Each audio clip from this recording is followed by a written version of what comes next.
sahabat di Medan ditemukan tewas dibunuh. Seorang janda di Sibolga nyaris jadi korban ruda paksa pria misterius. Bupati Zahir lantik Dewan Kebudayaan Batubara. Selamat malam pemirsa, selain cuplikan berita tadi, kami juga akan menghadirkan informasi menarik lainnya. Bersama saya Maria Hutasoid, pemirsa inilah Sumut hari ini malam selengkapnya.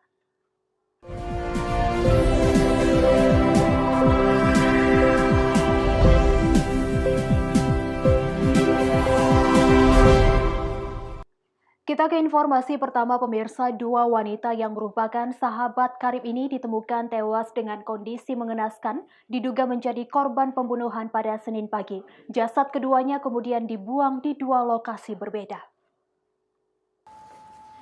Jasad kedua korban inisial AC dan RP ditemukan warga di hari dan waktu yang sama pada Senin subuh.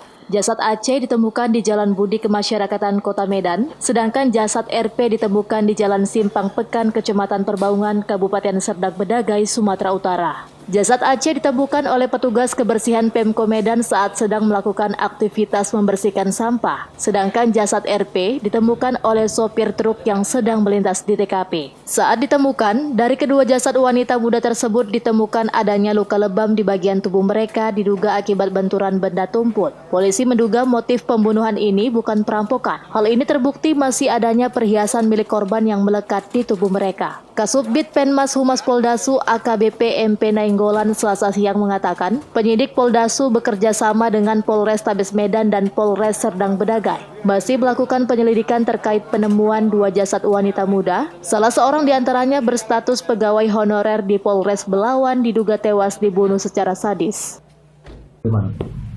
Ya, dua-duanya itu masih dalam proses penyelidikan kita, ya, sedang di Polsek Medan Barat.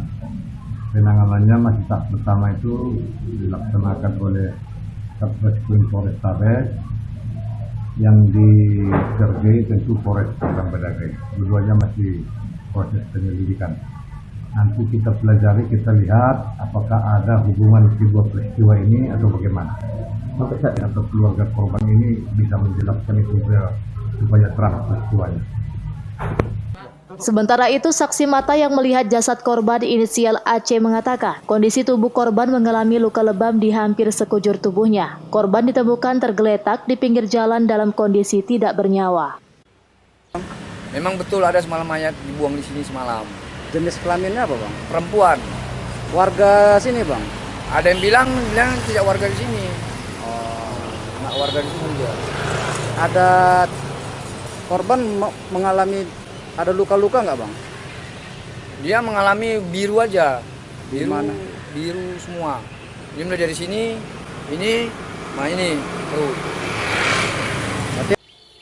Sementara itu, Kasat Reskrim Polres Serdang Bedagai AKP Panduwinata Senin sore mengatakan, dari keterangan keluarga, korban RP pergi bersama rekan wanitanya inisial AC pada Minggu pagi. Namun pada Senin paginya, korban RP ditemukan tewas di Kabupaten Serdang Bedagai, sedangkan rekannya AC ditemukan tewas di Jalan Budi Kemasyarakatan di Kota Medan.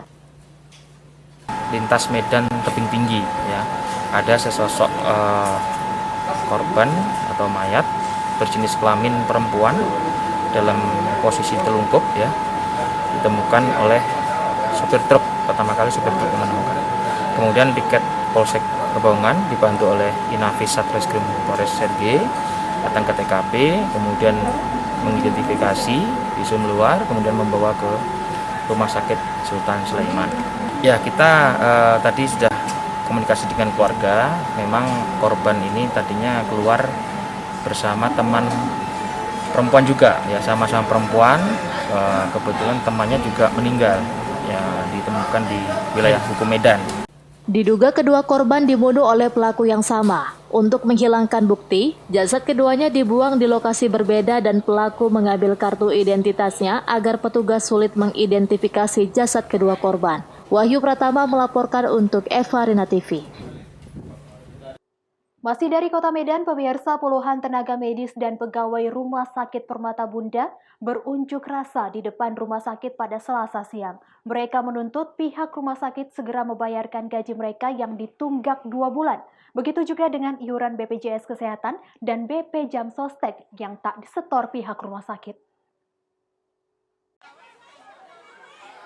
Sembari membawa spanduk dan mengenakan pakaian hazmat, sejumlah pegawai dan tenaga medis ini menuntut pihak rumah sakit agar segera membayarkan gaji mereka. Menurut mereka, setidaknya ada lebih dari 300 pegawai dan tenaga medis yang belum menerima gaji dalam 2 bulan terakhir. Padahal pada masa pandemi seperti saat ini, banyak dari mereka yang kesulitan membiayai kebutuhan hidup. Selain itu, pihak rumah sakit juga didesak untuk segera menyetor iuran BPJS Kesehatan dan BP Jam Sostek yang sudah 3 bulan tak disetor. Mereka khawatir jika 2 iuran tersebut tak disetor, mereka akan kesulitan jika adanya masalah di kemudian hari. Aksi ini sendiri diwarnai adu mulut pengunjuk rasa dengan salah seorang petugas polisi yang mengaku dari Polsek Medan Kota. Petugas tersebut hendak membubarkan masa aksi karena tak memiliki izin dan membentuk kerumunan.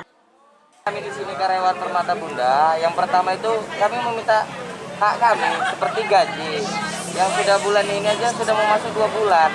Udah gitu jaminan kesehatan kami. Jadi kami mau berobat bagaimana, Pak? Anak, istri, udah gitu sama jaminan tenaga kerja kami. Kenapa lebih kurang 5 bulan ini belum dibayarkan?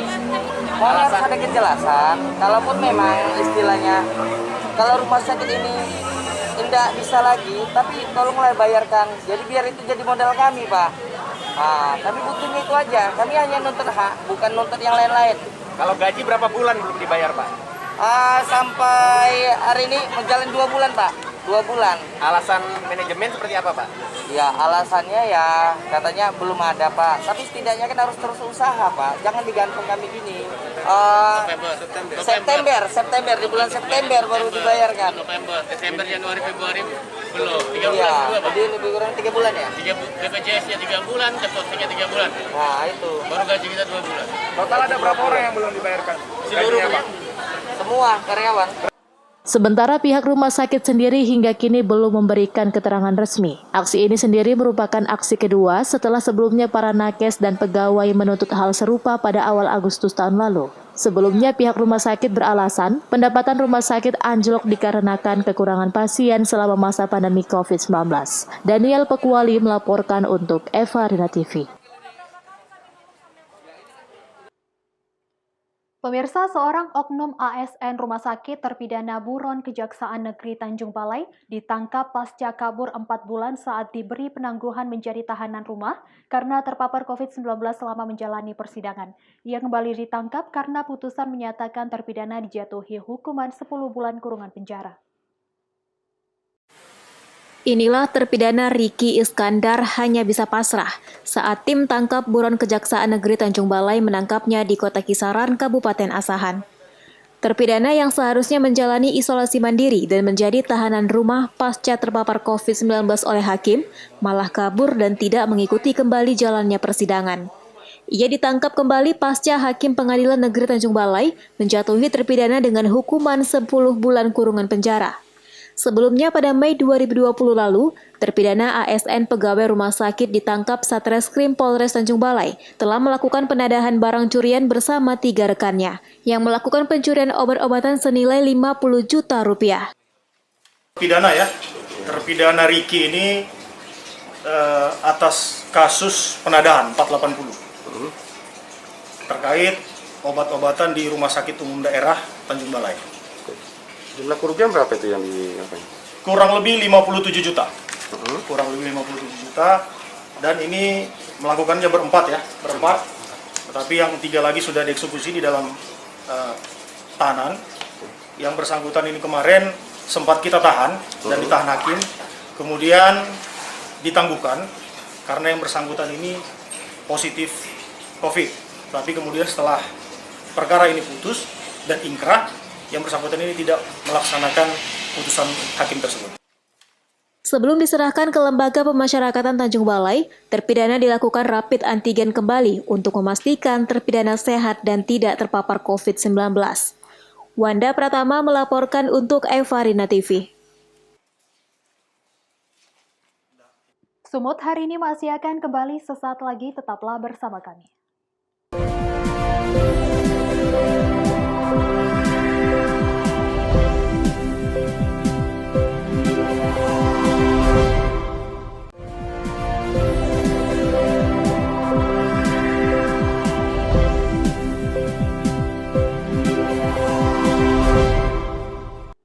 Terima kasih masih bersama kami. Pemirsa, seorang janda beranak 4 di kota Sibolga, Sumatera Utara nyaris menjadi korban ruda paksa atau pemerkosaan yang dilakukan seorang pria misterius.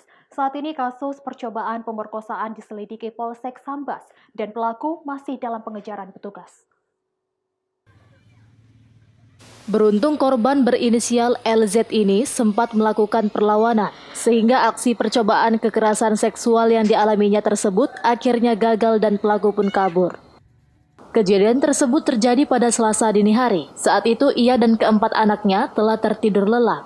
Namun beberapa saat kemudian dirinya dikejutkan adanya seseorang pria yang menimpai tubuhnya. Bahkan mulutnya pun dibekap dan lehernya dicekik oleh pelaku yang mengenakan masker. Meski telah dianiaya, namun ia terus melakukan perlawanan dan berteriak minta tolong. Beruntung salah seorang anaknya terbangun dan langsung keluar rumah berteriak minta tolong hingga menarik perhatian tetangganya. Tak ingin dirinya tertangkap, pelaku kemudian kabur meski sebelumnya sempat dikejar masyarakat sekitar. Sepatu yang diduga milik pelaku tertinggal di depan rumah korban. Menurut korban, pelaku diduga masuk dari belakang rumahnya.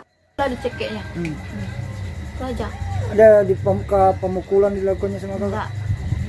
Cuman dihubungkan aja, aku bisa aku bernafas, dicekik lah. Makanya aku tunggu lah dia.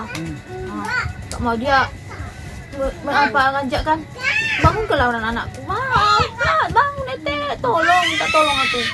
Banyak bangunlah anakku satu, bukanya lah pintu. Lalu bukanya pintu, lari dia langsung. Tidak sempat lagi kejar orang. Jadi wajah pelaku nggak terlihat? Enggak sekali lah. Dia pakai masker.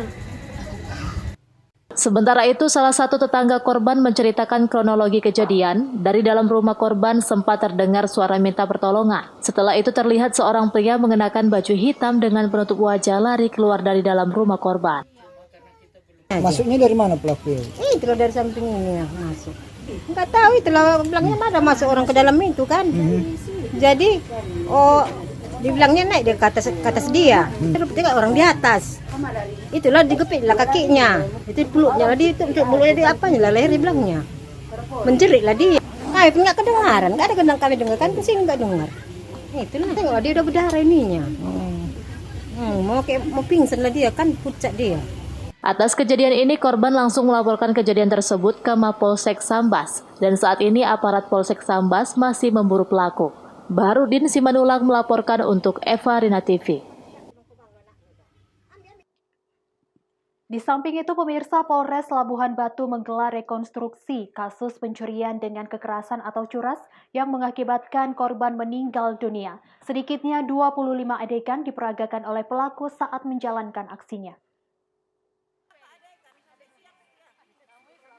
Beginilah rekonstruksi kasus curas yang berujung kematian salah seorang korban MM 77 tahun, warga AMD Rantau Prapat, Labuan Batu, Sumatera Utara. Selain korban mengalami kerugian ditaksir 20 juta rupiah, korban juga sempat mendapat perawatan intensif di salah satu rumah sakit di Kota Medan karena kondisi kritis akibat penganiayaan yang dilakukan pelaku sebelum akhirnya meninggal karena gumpalan darah di kepala akibat benda tumpul. Rekonstruksi yang melibatkan jaksa penuntut umum dan disaksikan keluarga korban ini pun mendapat pengawalan ketat dari personel kepolisian Polres Labuan Batu guna menghindari hal-hal yang tidak diinginkan. Hamar Paung selaku anak korban yang melihat jalannya rekonstruksi merasa pelaku masih mencoba untuk mengkaburkan peristiwa yang sebenarnya. Dirinya berharap dengan rekonstruksi ini dapat mengungkap kebenaran dan pelaku dihukum sesuai perundang-undangan yang berlaku. Kan rekonstruksi sebenarnya dibuat kan berdasarkan informasi dari tersangka kan.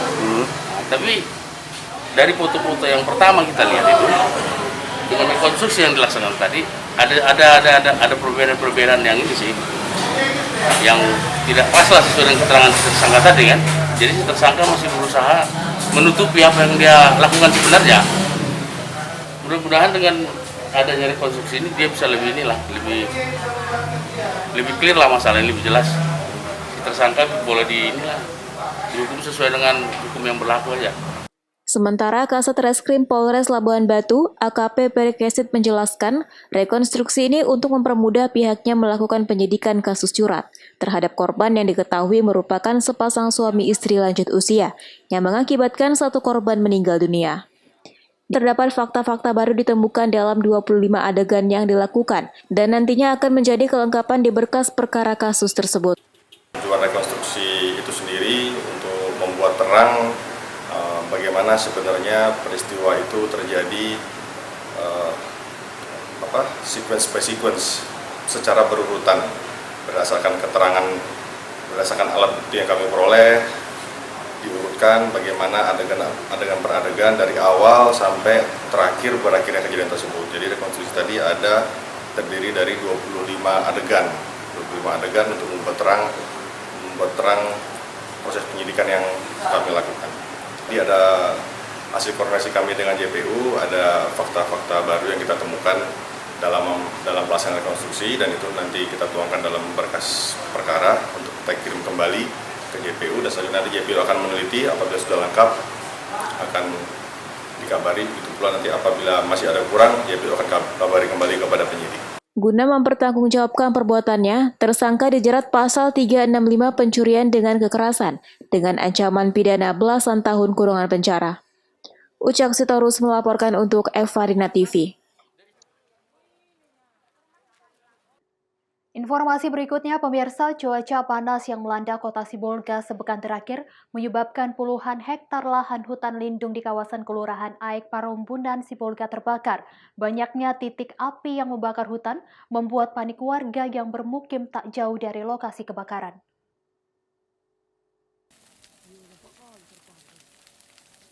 Banyaknya tumbuhan yang mengering dan kencangnya tiupan angin membuat api dengan mudah menjalar ke seluruh kawasan hutan yang termasuk dalam cakupan pegunungan Bukit Barisan tersebut. Bahkan hingga Selasa malam, petugas BPBD Kota Sibolga dibantu aparat TNI, Polri, terus berjibaku memadamkan sejumlah titik kobaran api agar tidak sampai ke areal pemukiman warga. Meski asap pekat yang ditimbulkan dari kebakaran hutan tersebut membuat petugas sedikit terkendala karena gangguan pernafasan. Dampaknya ini lahan dari perbukitan ya. Kalau hutannya mungkin masih jauh di sana. Perbukitan yang ada di Bukit Parombunan. Kita mencoba untuk merelokasi daripada apinya ini, kita lihat karena tadi ada sebanyak 20 orang dari damkar juga BPBD naik ke atas untuk bisa mematikan api secara manual, dan menamparnya, dan juga menggunakan air bag tadi sebanyak 5 unit. Itu yang bisa kita laksanakan. Dan juga antisipasi kita juga, kita telah menyiapkan mobil damkar sebanyak 4 unit dan juga dari suplai 2 unit. Manakala nanti akhirnya menjalar ke perumahan yang ada di bibir-bibir bukit ini, kita setelah antisipasi sebenarnya. Sementara itu, sejumlah warga yang bermukim tidak jauh dari lokasi terbakarnya hutan lindung tersebut terus memantau penyebaran titik api. Jika sebaran titik api semakin meluas dan tidak berhasil diminimalisir petugas, maka sebagian warga akan memilih mengungsi ke tempat yang lebih aman. Saya rasa khawatir Bang dengan kondisi lahan yang terbakar. Kami sudah sangat khawatir ini Bang. Keadaan kami kalau malam ini api yang nggak sempat padam lagi, mungkin kami mengungsilah kami ini Bang. Lihat keadaan kami ini lah. Kami ada keluar rumah, hampir semua warga keluar rumah ini Bang. Baharudin Simanulang melaporkan untuk Evarina TV. Semut hari ini masih akan kembali sesaat lagi, tetaplah bersama kami.